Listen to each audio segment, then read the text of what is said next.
tolong aku, Kak Evan, tolong Kak, aku diundang. Video ibu dan bayinya yang disekap di sebuah ruang yang tak layak huni viral di jagat maya. Dimbe anak aku dibuang Kak, dimbe uang. Dalam video ini korban meminta pertolongan warga agar dibebaskan karena anaknya kedinginan saat malam hari. Mirisnya lagi, korban ternyata disekap di kandang anjing dari sore hingga keesokan harinya. Usai viral, warga setempat mendatangi lokasi dan membebaskan korban. Korban ternyata disekap oleh oknum manajer perkebunan kelapa sawit PT Payung Mitra Jaya Mandiri di Kabupaten Bangka. Belum diketahui motif pelaku menyekap korban, namun beredar kabar aksi pelaku dilatar belakangi persoalan suami korban dengan pihak perusahaan.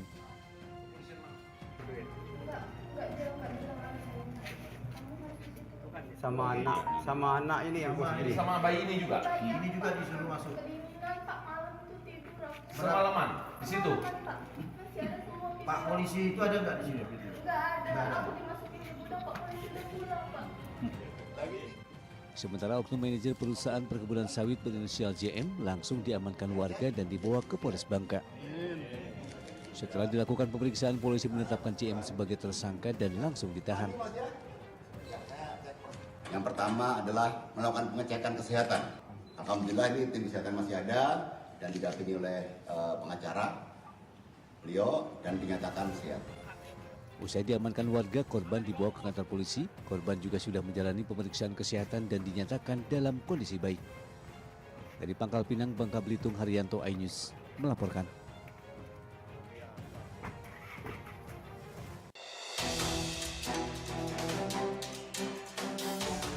Sadia, istri Ramadan ini menjelaskan rentetan kejadian yang menimpa suaminya saat diamankan petugas kepolisian di kediamannya Desa Batu Bada, Kecamatan Marga Sekampung, Kabupaten Lampung Timur.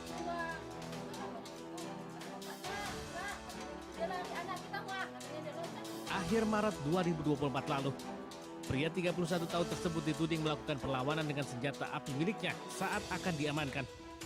Sehingga petugas mengaku terpaksa melakukan tindakan tegas yang dilakukan di hadapan anak dan istrinya.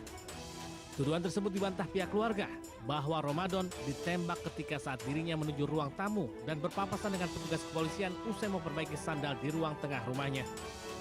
Diseret sama polisi lagi. Sama dua polisi itu ke depan. Habis nyampe depan saya rangkul lagi suami saya. Mah tolong saya mah, katanya gitu. Saya pegang lagi tangannya. Habis itu gini katanya, langsung lemas, dia lepas tangannya, saya pegang. Terkait dengan aksi penangkapan yang dilakukan dan kemudian ada keterangan bahwa saudara Ramadan melakukan perlawanan dengan Sempi. Sedangkan proses waktu di lapangan bahwa proses penembakan yang dilakukan pada saat kepolisian itu adalah di depan anak dan istrinya, dan kemudian dari keterangan istrinya bahwa Ramadan tidak sama sekali melakukan perlawanan.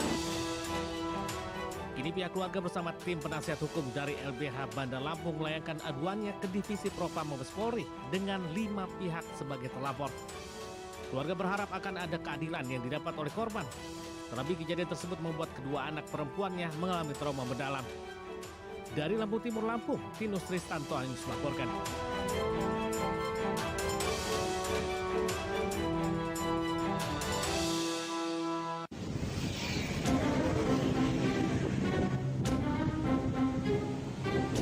Viralnya kasus pelecehan yang diduga dilakukan IWS alias Agus di Mataram, Nusa Tenggara Barat membuat Polda NTB membuka posko pengaduan.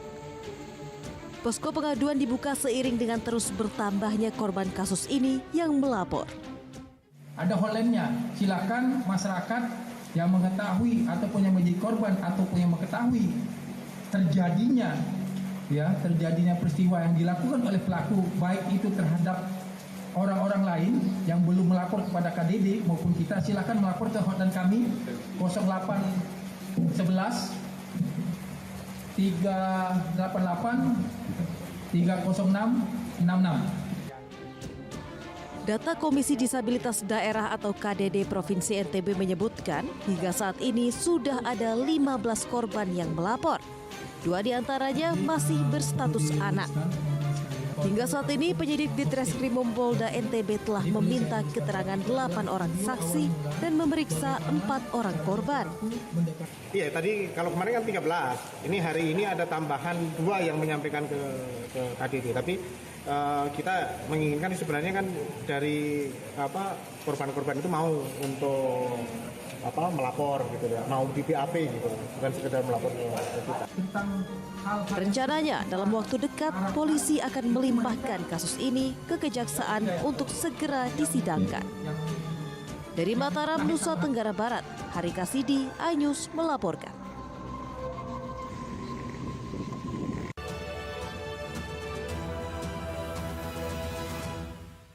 Mengupas makna dan tafsir Al-Quran bersama ulama terkemuka tanah air. Kaumum min kaum khairun minal yadis sufla. Nggak bakal bisa dibayar oleh dunia dan seisinya. Jelas, lugas untuk kehidupan sehari-hari. Di antara yang merusak hati adalah buruk sangka. Wa aqimus shalah wa atuz zakah. Itu pun sejajar dengan jihad fisabilillah. Cahaya Hati Indonesia, Sabtu dan Minggu pukul 12 siang di iNews. Hadir menemani pagi Anda dengan sajian informasi unik dan menarik. Yogyakarta kaya akan budaya. Amis menolak teknologi. Ajik berjalan dengan pola berliku-liku. Spons memiliki sejarah menarik. Diabadikan menjadi nama stadion. Morning Update, Senin sampai Jumat pukul 7 pagi di iNews.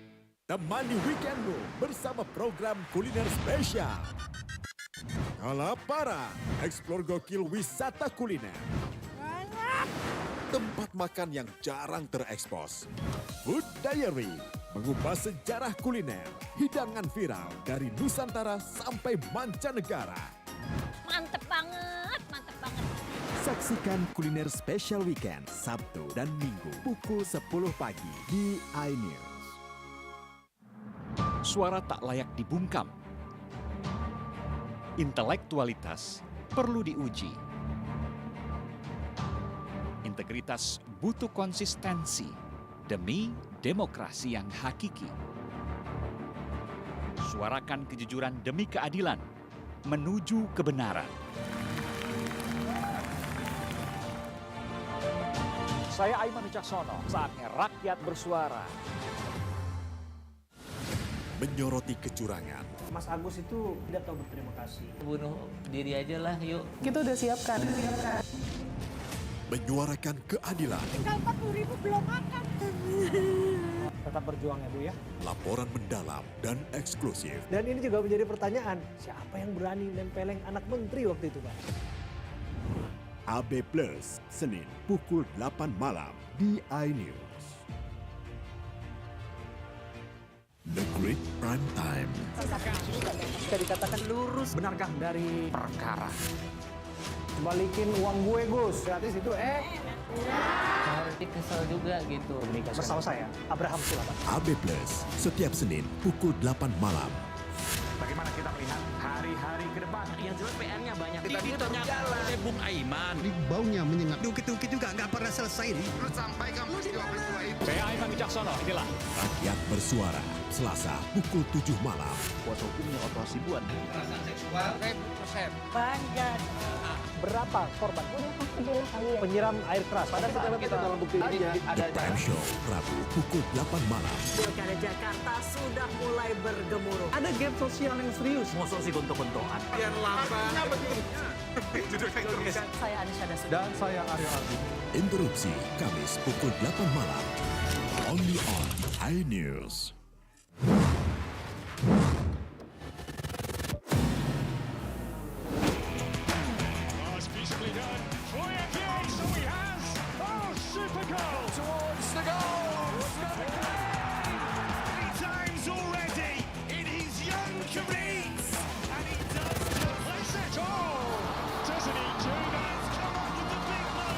Bundesliga live iNews Premium Sports. Mengupas makna dan tafsir Al-Quran bersama ulama terkemuka tanah air.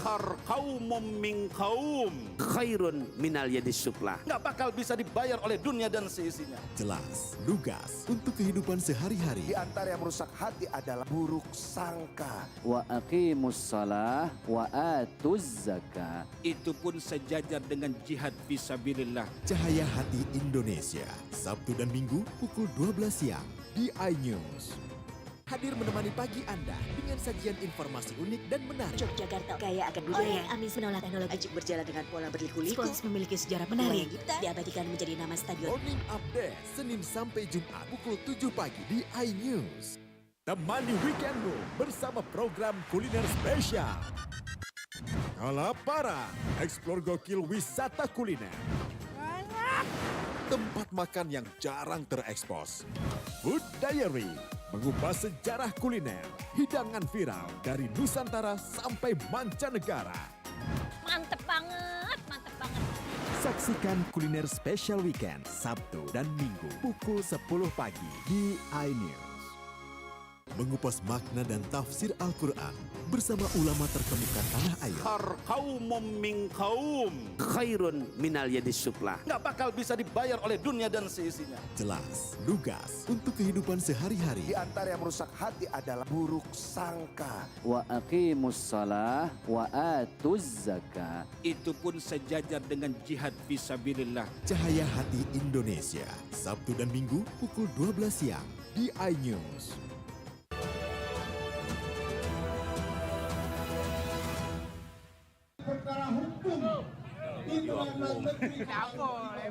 Ratusan masyarakat mendatangi kantor Pengadilan Negeri Lubuk Linggau guna menyampaikan aspirasi mereka kepada para hakim di Pengadilan Negeri Lubuk Linggau.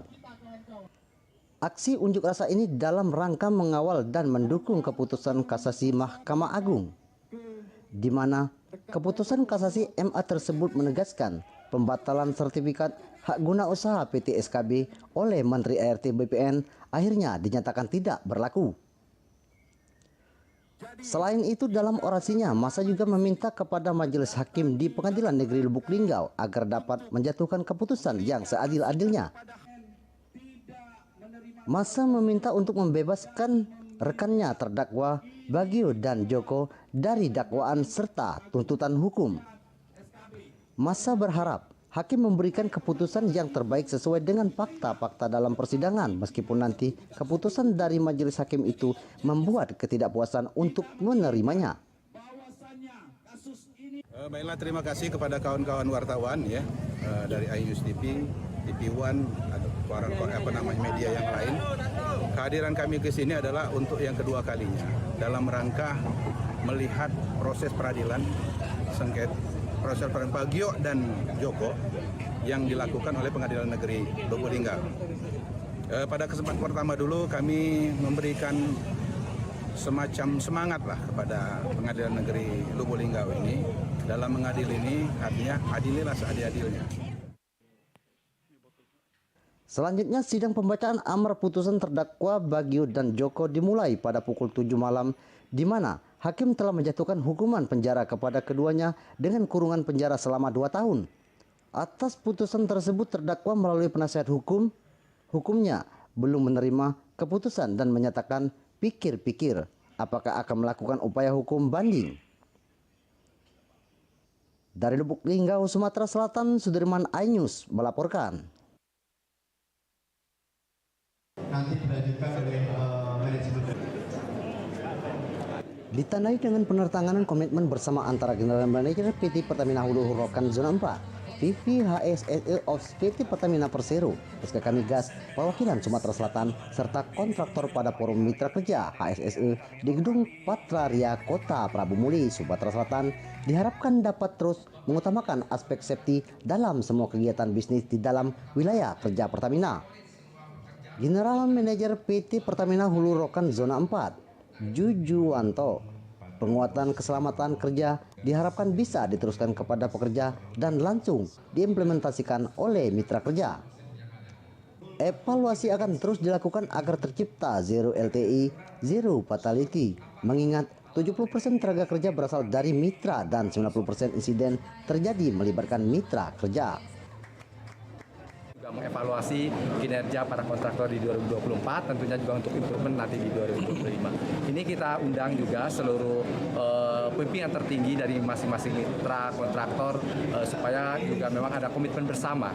Karena kita paham hal ini juga kita tidak bisa berdiri sendiri, harus ada kerjasama, kolaborasi dengan semua kontraktor yang ada. PP HSSI Ops PT Pertamina Persero, Santi Aji, Di hadapan ratusan mitra kerja, PT Pertamina Hulu Rokan Zona 4 mengatakan hampir semua pekerjaan eksplorasi dikerjakan oleh mitra. Untuk itu pada kegiatan forum HSSE kembali mengingatkan pentingnya aspek keselamatan kesehatan serta menciptakan lingkungan kerja yang baik. Hampir seluruh pekerja di Pertamina dikerjakan oleh kontraktor. Artinya itulah makanya Pak GM hari ini mengadakan forum antara zona 4 dengan mitra. Karena memang itu menjadi tanggung jawab kami bagaimana kami memberikan satu pengetahuan tentang pentingnya HSSE. Kemudian dari leader-leader yang hadir untuk supaya juga kepada tim mereka bahwa HSSE penting dalam membangun keselamatan kerja. Selain penandatanganan dan pemberian penghargaan kepada perusahaan penerapan keselamatan kerja terbaik, juga dilanjutkan dengan diskusi panel tentang penguatan aspek HSSE di lingkungan kerja. Dari Prabu Muli, Sumatera Selatan, Berry Prima, iNews melaporkan.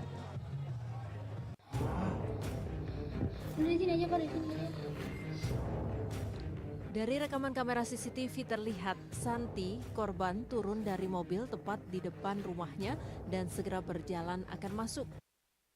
Namun secara bersamaan, sebuah mobil minibus warna gelap bergerak mundur mendekati mobil korban. Tak lama berselang, dua orang pria turun dan seorang di antaranya menodongkan benda mirip pistol sambil menarik tangan korban. Pelaku kedua kemudian memaksa korban masuk ke dalam mobil.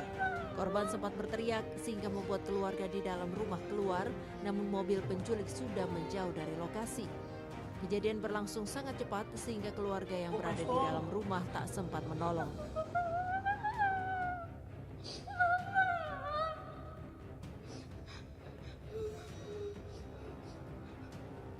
Rumah korban yang berada di Jalan Sukanagara Asri terbilang dekat dengan jalan utama sehingga mobil para pelaku bisa kabur dengan cepat. Peristiwa penculikan yang terjadi sekitar pukul 12.30 waktu Indonesia Barat itu langsung dilaporkan keluarga korban ke pihak kepolisian. Tadi infonya tuh baru pulang dari pengajian ya Bu ya? Arisan. Oh dari arisan. Arisan ibu-ibu di sini. Jadi katanya tadi itu sebelum pulang ke rumah nganter dulu ibu ini bertetangga-tetangga. Terakhir baru dia pulang.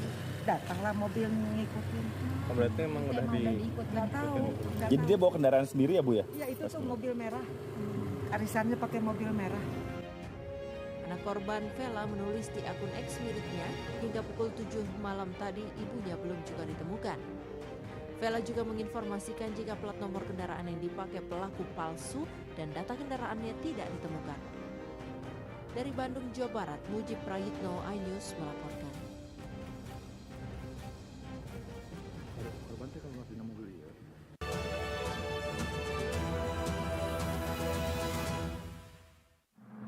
Suara tak layak dibungkam. Intelektualitas perlu diuji. Integritas butuh konsistensi demi demokrasi yang hakiki. Suarakan kejujuran demi keadilan menuju kebenaran.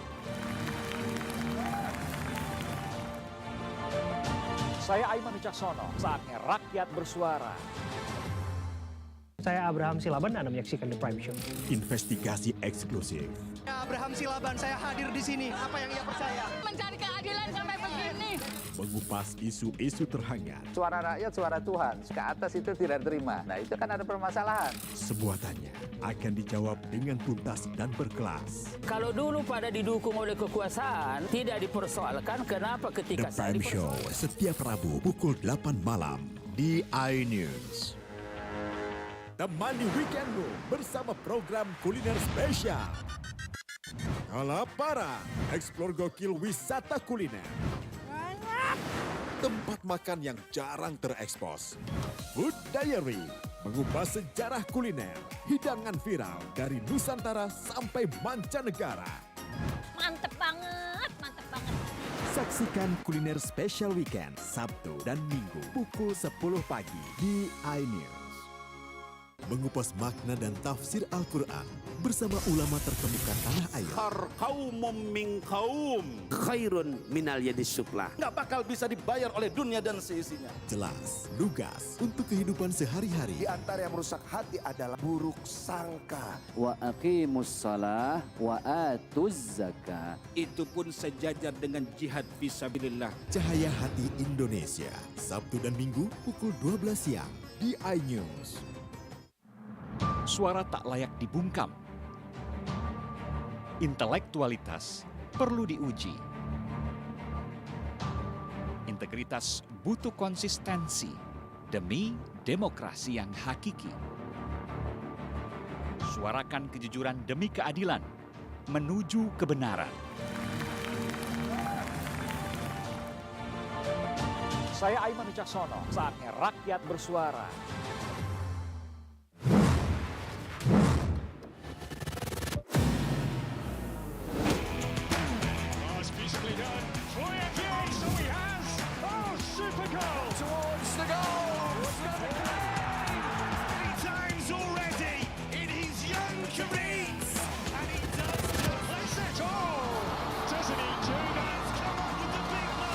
Bundesliga live, iNews Premium Sports.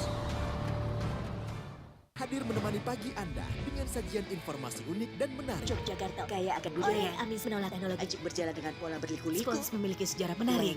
Diabadikan menjadi nama stadion. Morning Update, Senin sampai Jumat pukul 7 pagi di iNews. Menyoroti kecurangan. Mas Agus itu tidak tahu berterima kasih. Bunuh diri aja lah yuk. Kita udah siapkan. Menyuarakan keadilan. Tinggal 40.000 belum makan. Tetap berjuang ya Bu ya. Laporan mendalam dan eksklusif. Dan ini juga menjadi pertanyaan, siapa yang berani nempeleng anak menteri waktu itu Pak? AB Plus, Senin pukul 8 malam di iNews. Suara tak layak dibungkam. Intelektualitas perlu diuji. Integritas butuh konsistensi demi demokrasi yang hakiki. Suarakan kejujuran demi keadilan menuju kebenaran. Saya Aiman Wicaksono, saatnya rakyat bersuara. Saya Abraham Silaban, Anda menyaksikan The Prime Show. Investigasi eksklusif. Abraham Silaban, saya hadir di sini. Apa yang ia percaya? Mencari keadilan sampai begini. Mengupas isu-isu terhangat. Suara rakyat, suara Tuhan. Ke atas itu tidak terima. Nah itu kan ada permasalahan. Semua tanya akan dijawab dengan tuntas dan berkelas. Kalau dulu pada didukung oleh kekuasaan, tidak dipersoalkan kenapa ketika The Prime Show setiap Rabu pukul 8 malam di iNews. Temani weekendmu bersama program kuliner spesial. Kalaparan, eksplor gokil wisata kuliner. Tempat makan yang jarang terekspos. Food Diary, mengupas sejarah kuliner, hidangan viral dari Nusantara sampai mancanegara. Mantep banget, mantep banget. Saksikan kuliner spesial weekend Sabtu dan Minggu pukul 10 pagi di iNews. Menyoroti kecurangan. Mas Agus itu tidak tahu berterima kasih. Bunuh diri aja lah yuk. Kita udah siapkan. Menyuarakan keadilan. Tinggal 40.000 belum makan. Tetap berjuang ya Bu ya. Laporan mendalam dan eksklusif. Dan ini juga menjadi pertanyaan, siapa yang berani nempeleng anak menteri waktu itu Pak? AB Plus, Senin pukul 8 malam di iNews. The Great Prime Time. Bisa dikatakan lurus. Benarkah dari perkara? Balikin uang gue Gus. Gratis itu Harus kesel juga gitu. Bersama saya, Abraham Silaban. AB Plus, setiap Senin pukul 8 malam. Bagaimana kita melihat hari-hari ke depan? Yang jelas PR-nya banyak. Tadi jalan. Bung Aiman. Baunya menyengat. Dukit-dukit juga nggak pernah selesai nih. Lu sampai kamu peristiwa-peristiwa itu. Saya Aiman Wicaksono, inilah Rakyat bersuara. Selasa pukul 7 malam. Kuasa hukumnya Otto Hasibuan. Kekerasan seksual 1000%. Bangga. Berapa korban? Penyiram air keras. Pada saat kita dalam bukti ini The Prime Show, Rabu pukul 8 malam. Pilkada Jakarta sudah mulai bergemuruh. ada gap sosial yang serius. Musuh si gontok-gontokan. Biar lambat. Saya Anisha Dasud. Dan saya Aryo Aldi. Interupsi Kamis pukul 8 malam. Only on iNews.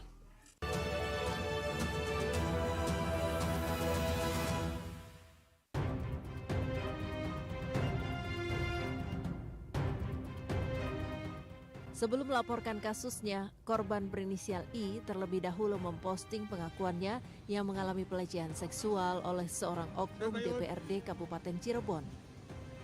Korban juga menyebarkan foto yang diduga pelaku berinisial MJ hingga postingan tersebut viral di media sosial. Didampingi kuasa hukumnya, korban kemudian melaporkan kasus yang dialaminya ke Polresta Cirebon pada Sabtu sore kemarin. Korban memberikan laporan dugaan kasus pelecehan yang dialaminya selama hampir 5 jam. Menurut kuasa hukum korban, kejadian tersebut terjadi pada Jumat siang lalu, di mana korban yang merupakan SPG mengalami pelecehan seksual di ruang salah satu fraksi di kantor DPRD Kabupaten Cirebon. Di mana klien kami itu diajak ke gedung terhormat, yaitu gedung perwakilan rakyat, di mana disitulah kejadian pelecehan itu terjadi, dan saksi-saksinya juga ada dari rekan kerja dari klien kami. Ya, mungkin nanti dari pengembangan apakah ada korban-korban lain atau tidaknya nanti pihak kepolisian lah yang melakukan penyidikan. Pihak pelapor berharap kepolisian dapat menindaklanjuti kasus ini. Dari Cirebon, Jawa Barat, To Iskandar, iNews melaporkan.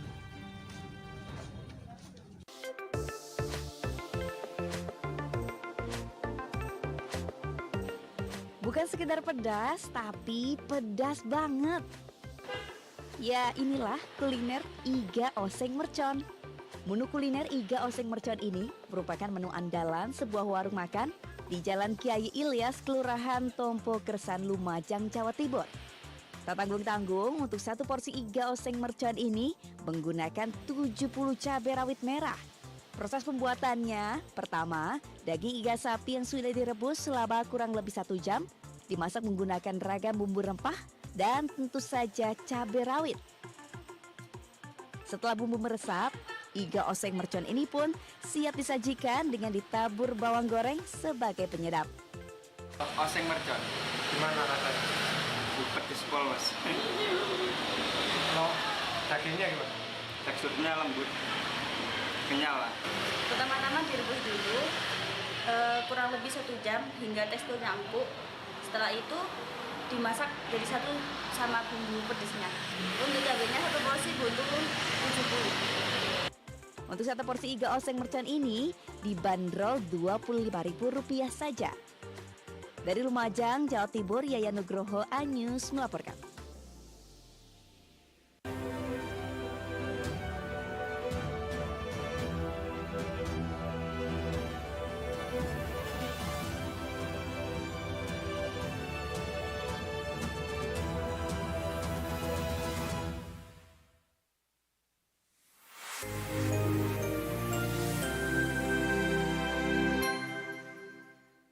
Mengupas makna dan tafsir Al-Quran bersama ulama terkemuka tanah air. Kaumum min kaum khairun minal yadis suflah. Nggak bakal bisa dibayar oleh dunia dan seisinya. Jelas, lugas untuk kehidupan sehari-hari. Di antara yang merusak hati adalah buruk sangka. Wa aqimus shalah wa atuz zakah. Itu pun sejajar dengan jihad fisabilillah. Cahaya Hati Indonesia, Sabtu dan Minggu pukul 12 siang di iNews.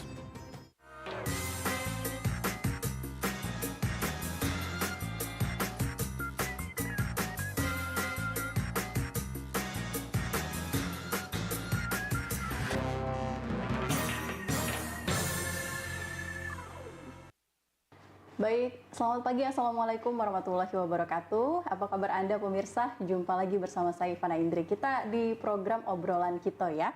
Seperti biasa hari ini, kalau kemarin kita sudah berbincang dengan Ketua Bawaslu terkait dengan bagaimana persiapan menghadapi Pilkada 2024.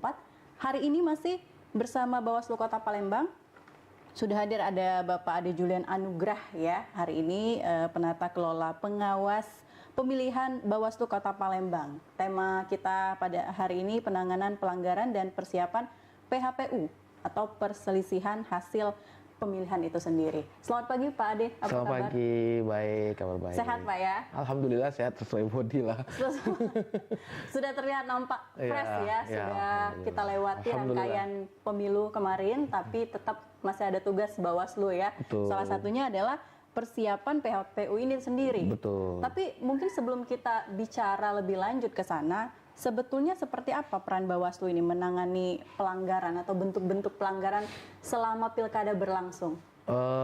Jadi kalau peran Bawaslu itu banyak yang bersalah kaprah, dominannya banyak masyarakat yang salah kaprah bahwa Bawaslu itu adalah tempat menuntut apabila salah satu pasangan calon kalah, tempat menuntutnya di Bawaslu. Wah, itu ada beberapa hal salah kaprah terkait itu. Padahal Bawaslu sendiri adalah tempat penegakan demokrasi atau agar tidak terjadi pelanggaran. Bahasa simpelnya adalah kami ini polisinya pemilu gitu loh. Oke, bukan tempat ngadu ya? Bukan.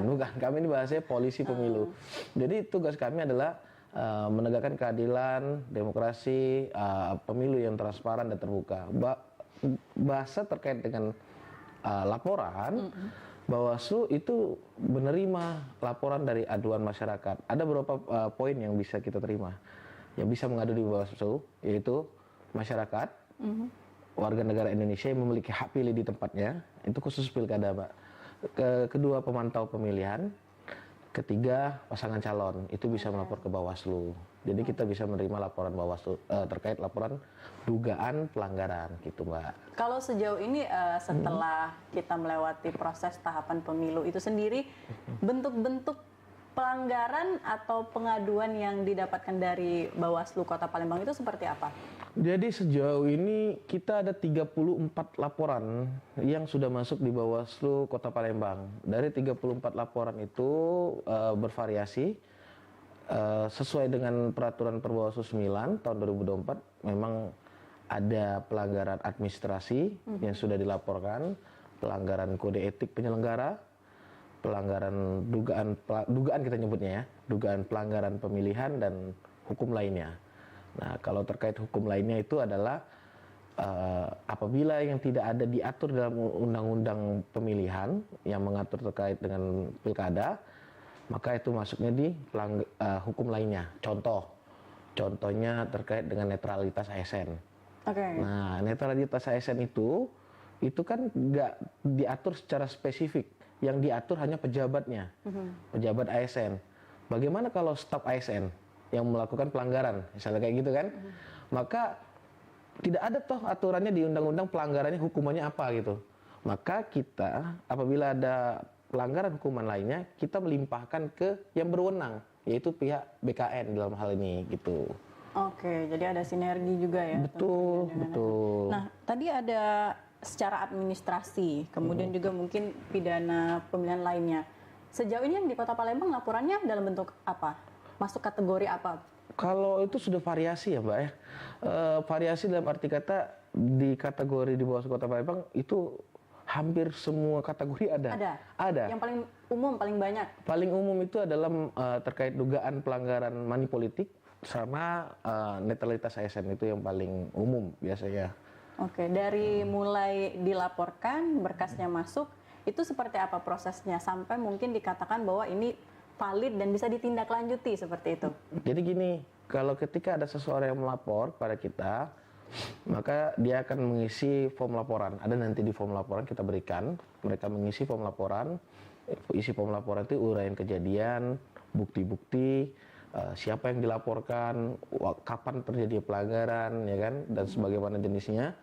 Setelah dari itu, pimpinan Bawaslu akan melakukan kajian awal, melihat syarat formil dan material apakah terpenuhi atau tidak.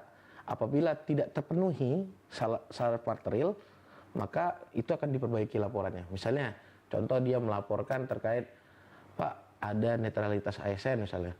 Jadi ada ASN misalnya menunjuk-nunjuk jari, misalnya menunjuk-nunjuk suatu simbol. Jadi setelah dilaporkan, tapi dia nggak ngampirin bukti, maka syarat materialnya tidak terpenuhi untuk diregister. Maka kita perbaiki, buktinya mana nih? Gitu. Kita meminta kepada si pelapor untuk buktinya. Ketika sudah 2 hari dia dikasih waktu untuk memperbaiki bukti, ternyata dia melampirkan buktinya sesuai dengan kita minta. Nanti pimpinan akan pleno lagi, apakah laporan itu diregister atau tidak. Setelah diregister, maka kita akan memanggil pelapor sama terlapor untuk diklarifikasi. Kalau setelah diregister, mungkin ada yang mau mencabut laporan itu masih bisa atau tidak? Bisa, syaratnya sebelum diregister. Oke. Iya. Jadi harus betul-betul hati-hati. Betul, betul. Jadi kalau mau mencabut laporan apabila sudah diregister itu berarti sudah harus ditangani. Oke. Jadi konteksnya apabila sebelum diregister boleh mencabut laporannya. Ada beberapa laporannya dicabut di kami, ada sekitar berapa laporan itu yang dicabut dikarenakan pelapornya tidak berkenan tidak bersedia untuk hadir atau tidak bisa hadir, mungkin dia ada acara keluarga segala macam. Maka laporan dicabut di situ itu. Untuk persyaratan tadi disebutkan sama Pak Ade ada formil dan juga material ya. Betul. Yang mungkin banyak masih masyarakat belum paham seperti itu, akhirnya berkasnya dikembalikan dan minta dipenuhi kembali, itu yang mana Pak biasa? Paling banyak itu di sebenarnya dua-duanya dominan, tapi lebih banyak di material. Oke. Sebenarnya dominan dua-duanya, tapi paling banyak material. Material itu adalah salah satunya adalah bukti dan uraian kejadian, itu yang sangat penting. Banyak orang, aku kasih contoh sekali lagi, kayak misalnya terjadi money politik nih. Nah, terjadi money politik, Pak, ada money politik, misalnya ada si A itu memberikan uang ke si B, tapi buktinya itu cuman amplop putih. Apakah itu bisa? Iya, itu kan, itu kategorinya. Apakah itu bisa dikategorikan suatu money politik? Ada nggak bukti yang nunjukin kalau orang itu memberikan uang yang dilaporkan gitu ya? Misalnya ada bentuk gestur atau apapun itu yang menunjukkan dia sedang memberikan uang seperti itu. Nah, itu yang harus kita perbaiki formilnya. Oke. Jadi lebih banyak ke formil itu sendiri. Material, material. Itu material ya, material. Oke. Nanti akan kita lanjutkan lagi, pemirsa pastikan Anda tetap bersama kami di obrolan kita.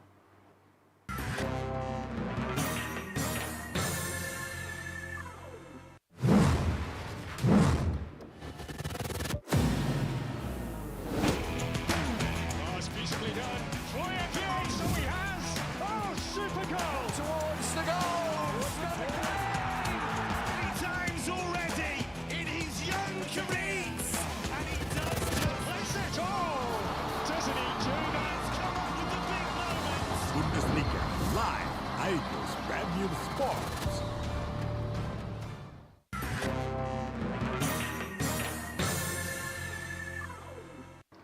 Baik pemirsa, Anda masih di obrolan kita masih bersama Pak Ade ya, mengenai penanganan pelanggaran dan persiapan PHPU. Tadi sudah dijelaskan bentuk-bentuk pelanggaran yang banyak terjadi di Kota Palembang. Nah, mungkin sekarang bisa masuk bagaimana persiapan persidangan MK. Ini kan lagi hangat-hangatnya ya Pak ya. PHPU, perselisihan hasil pemilihan. Seperti apa di Bawaslu persiapannya? Jadi kalau bahas soal persiapan PHPU, Bawaslu itu tugas Bawaslu, sorry, aku potong dulu. Biasanya itu yang terjadi, itu perselisihan itu antara si pasangan calon yang mohon maaf yang belum berhasil dengan KPU. Ya? Dengan KPU, perselisihan itu. Dan Bawaslu di situ itu sebagai apa ya bahasanya ya, untuk memberikan keterangan terkait dengan Bawaslu itu sendiri. Misalnya kayak gini contohnya, misalnya majelis hakim menanya si penuntut, ya kan, si pemohon memberitahu bahwa terjadinya pelanggaran di TPSA. Nah, majelis hakim pasti akan bertanya ke Bawaslu, benar nggak ada pelanggaran di situ? Bagaimana menurut pendapat Bawaslu? Bagaimana pengawasan Bawaslu? Jadi apa yang kami siapkan adalah semua form A, produk kami, form A di setiap PTPS berikan. Jadi setiap TPS kami siapkan. Berarti kalau totalnya ada 2.672 TPS, berarti kami ada 2.670 form A yang harus kami persiapkan. Karena kita tidak tahu apa tuntutan dari pemohon ya kan. dan apa permintaan dari majelis, apa yang untuk menjelaskan itu. Oke, kalau sejauh ini sudah ada pembagian mungkin dari komisionernya kah yang nanti akan memberikan keterangan itu dibagi atau seperti apa? Untuk memberikan keterangan, ini kan ranahnya kita di Bawaslu Kota ini ada 5 komisioner dan masing-masing punya divisi ya masing-masing. PHPU itu biasanya di divisi hukum. Hukum itu ditangani oleh Pak Muhammad Asbi. Tapi kalau masalah terkait pemberian keterangan itu biasanya rolling, kadang ketua, kadang koordinasi lain, dan tergantung dari pokok permasalahannya itu. Misalnya kalau terkait dengan pengawasan, maka yang ditanyakan biasanya koordinasi pengawasan gitu. Kurang lebih seperti itu, Mbak. Di Kota Palembang ada pelaporan mungkin? Permohonan ada satu. Ada berapa? Ada untuk sampai sekarang itu baru ada 1 permohonan ya? dari salah satu pasangan calon yang diajukan ke Mahkamah Konstitusi. Tapi untuk sekarang kita belum tahu apa isi permohonan tersebut karena nanti akan Mahkamah Konstitusi yang meneruskan ke Bawaslu terkait itu. Oke, jadi biasanya apakah ada sidang pleno kah atau persiapannya seperti apa, Pak? Nah, kalau soal persiapan kita udah persiapan membentuk tim untuk pelaksanaan PHPU. Komisioner akan melakukan pleno dulu terlebih dahulu, akan membentuk tim dan mempersiapkan berkas-berkas mulai dari form A, C hasil, D hasil, D keberatan sampai dengan D rekapitulasi tingkat kabupaten kota. Itu akan persiapan. Karena kita tidak tahu, Mbak, apa sih yang bakal diminta, ya kan? Nanti kita menunggu-nunggu, ternyata yang dipinta ternyata TPS 7. Kita menunggu kelamaan, ya mungkin takutnya form A-nya tidak ada. Maka kami semuanya mempersiapkan semuanya. Semua jenis-jenis pelanggaran, jenis-jenis laporan, kita nggak tahu apa yang bakal diminta oleh pemohon itu. Oke, jadi dipersiapkan secara matang walaupun pelaporannya cuma 1 ya, ada 1. Satu. Itu yang diproses atau memang hanya ada 1, Pak?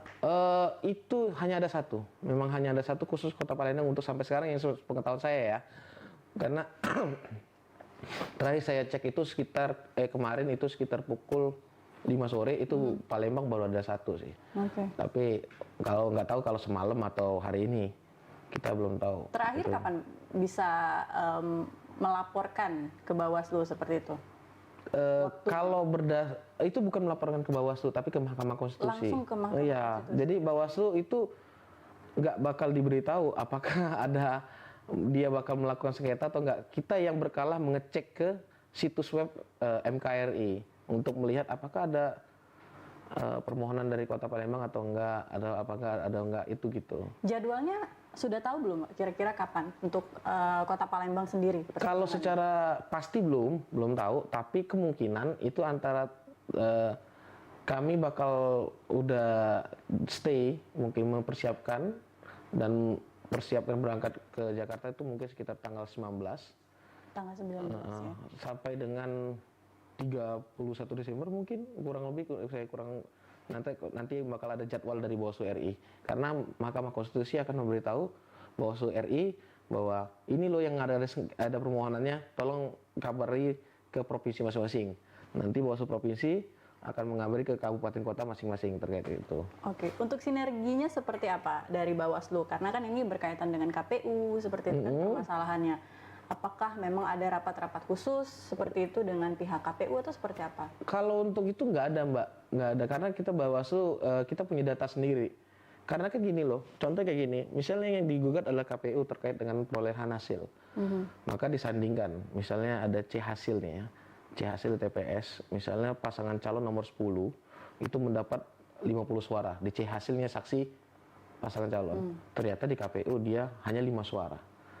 Nah, disitulah Bawaslu di tengah-tengah. Maka aku bakal tanya, di Bawaslu berapa? 5 atau 10? Misalkan 5 berarti yang KPU yang benar. Hasilnya 10 berarti yang ini yang benar gitu. Oke, baik. Itu tugas Bawaslu sebenarnya. Sebetulnya boleh dibocorkan tidak? Kasusnya seperti apa? Sampai sekarang kami belum tahu. Belum tahu juga. Sampai sekarang kami belum tahu. Permohonan pun sampai sekarang kami belum. Kalau kami udah tahu sekarang, kami mungkin udah mempersiapkan apa yang mau. Nggak perlu kami seluruh TPS kami kumpulin kan, atau pelanggaran apa yang bakal diminta oleh Mahkamah Konstitusi gitu. Sampai sekarang belum tahu. Itu rilisnya mungkin sekitar tanggal 19 atau tanggal 16 terkait hal itu. Nah, untuk koordinasi ke tingkat Panwas mungkin ke bawah seperti itu tadi kan harus dihimpun dari semua TPS ya. Itu seperti apa sinergitasnya, Pak? Jadi kami menggunakan di Bawaslu, kita ada bagian teknologi, bagian IT. Nah, di bagian IT itu akan kemarin membuat situs web yang langsung linknya ke Google Drive. Jadi seluruh Panwascam diwajibkan untuk mengupload semua C hasil, D hasil, dan form A di link tersebut gitu. Jadi sudah secara digital ya? Benar, sudah secara digital. Dan hardware pun sudah juga. Karena kan kita hardware itu kan namanya juga berkas kertas ya. Kita nggak tahu entah jatuh satu lembar atau gimana. Kita tetap membackup dengan data. Data itu bentuk backupnya. Sebenarnya kita tetap menggunakan yang kertas itu. Oke, jadi semuanya sudah terorganisir dengan baik, insya Allah. Insya Allah. Baik pemirsa, kita akan kembali di sesi terakhir. Pastikan Anda tetap bersama kami.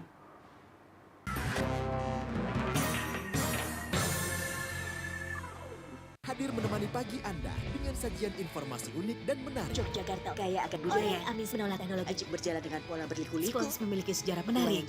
Diabadikan menjadi nama stadion. Morning Update, Senin sampai Jumat pukul 7 pagi di iNews.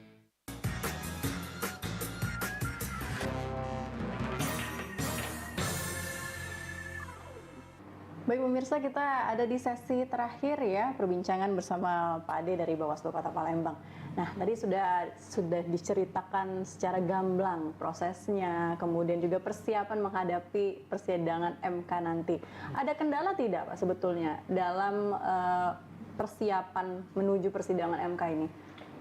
Untuk sampai saat ini mungkin kendalanya adalah tentang pengumpulan tadi, berkas-berkas hard copy-nya.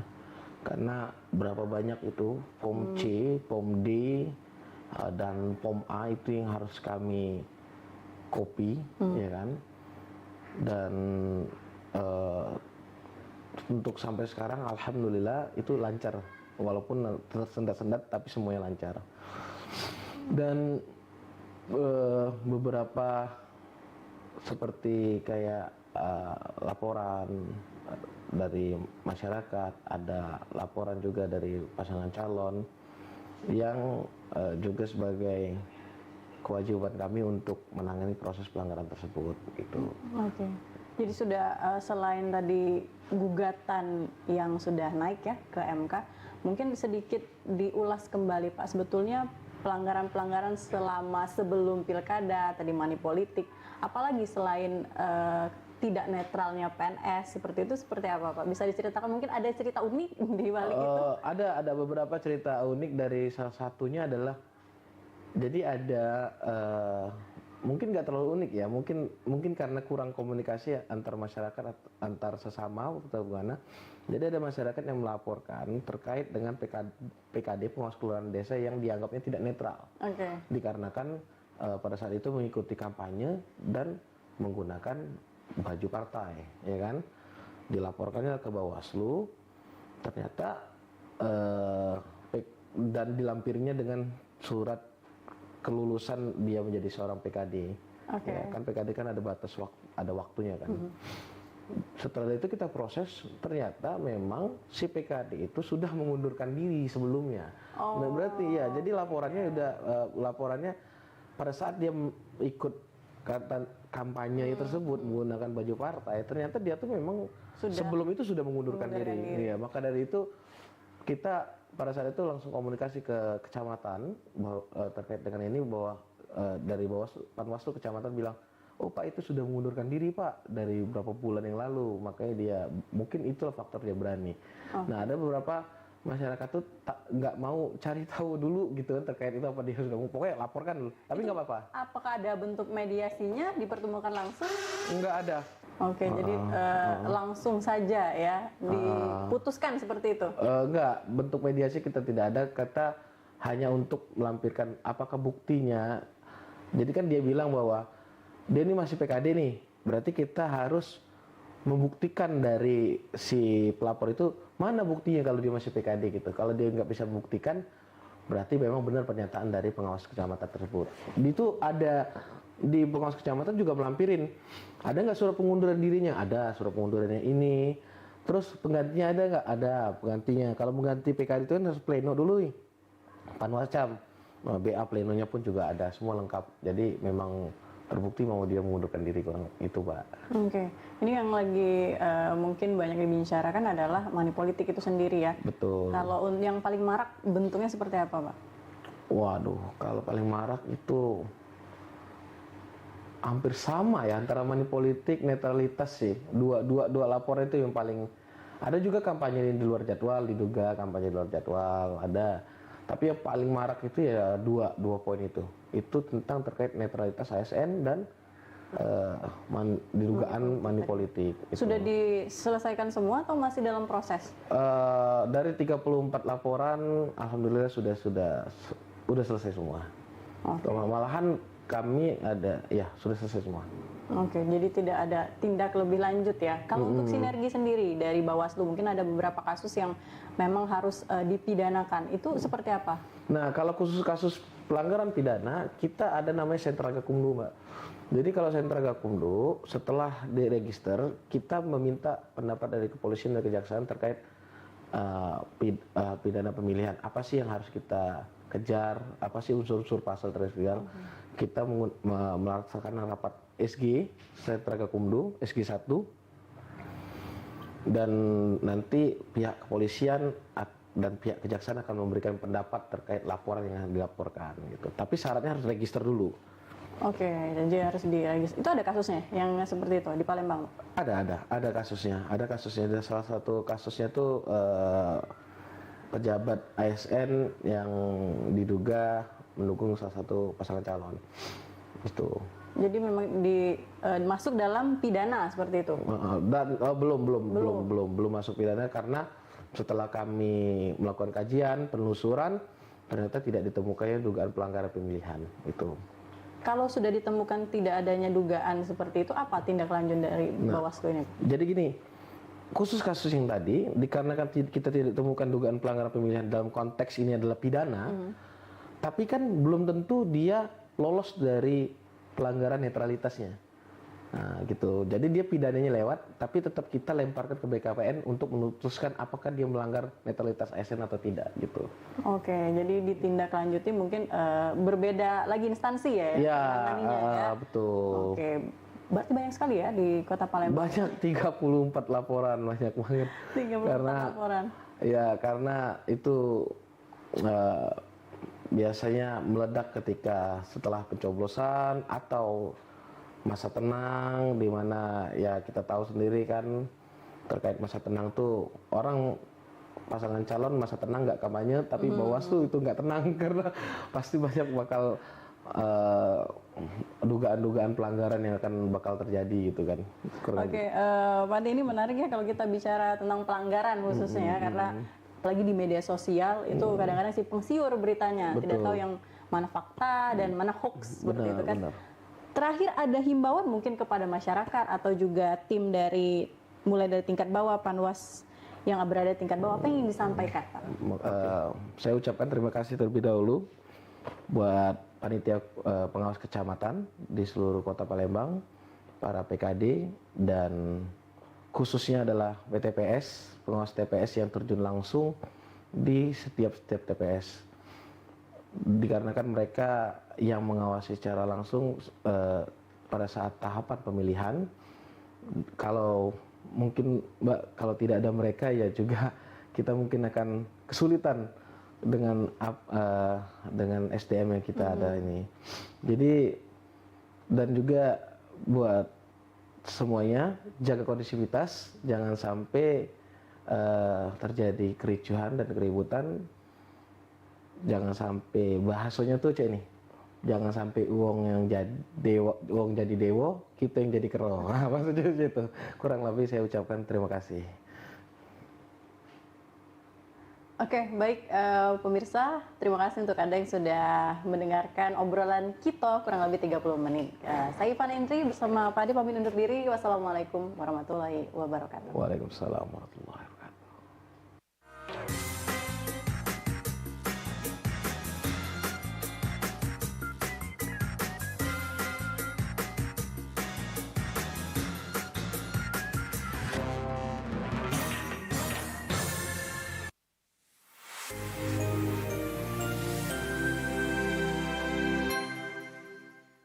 Saya Abraham Silaban, Anda menyaksikan The Prime Show.